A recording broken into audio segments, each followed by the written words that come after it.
So what's up guys, may bigla ang nagyaya nga sa atin papuntang Tangke Huban, Sorsogon daw, which is isang liblib na paliguan. So for the commute nga mga person, kasi wala tayong sasakyan ngayon, for today's video wala tayong service. So eto na nga, nakasakay nga pala kami sa minibus papuntang Huban. So ayan. So nga pala guys, medyo madistansya daw itong pupuntahan namin.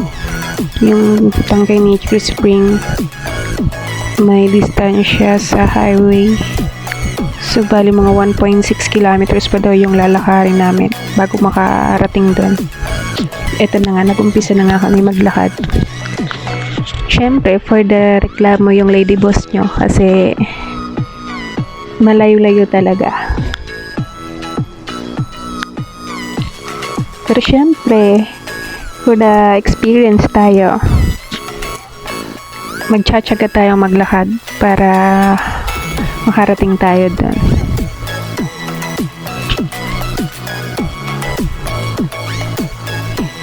So nga pala guys, motor lang pala pwede dumaan dito. Hindi kasya yung mga 4 wheels or tricycle. Kasi medyo rough road pa. So ayan lang nga yung yung daanan. Ganyan lang kaliit. Tapos may dalawang tulay ka pang dadaanan bago makarating sa Tangke Nature Spring. So kita nyo guys, medyo maliit lang talaga yung pwedeng daanan. Ayan, motor lang talaga yung pwedeng dumaan.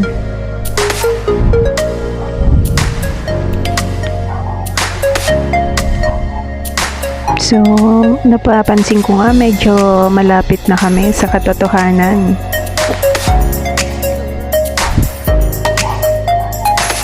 May naaaninag na mga flags.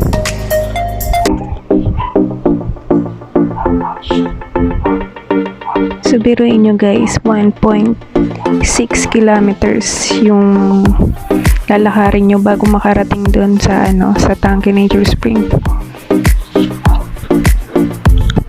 So sa wakas, ito na, nakaabot rin kami.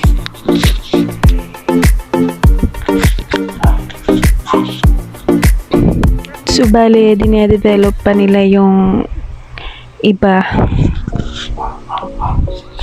Ayan no, gagawin din nilang paliguan. So guys, sulit pala yung pagod nyo kahit sobrang layo kapag nakita nyo tong Tangke Nature Spring. As in, yung tipong babalik-balikan nyo, well, sana all pinabalikan. So ayan guys, papakita ko sa inyo yung view. Tapos yung tubig na pinapaliguan, sobrang linaw. Sobrang linaw, matatanaw mo yung pagkukulang niya. Charot!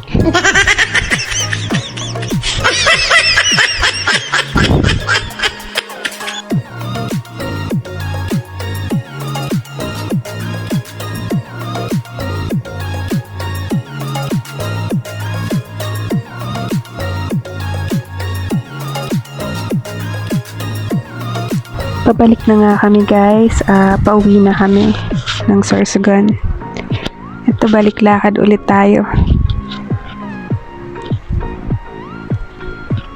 So, yun lang guys. Thanks for watching. Please like, share, follow.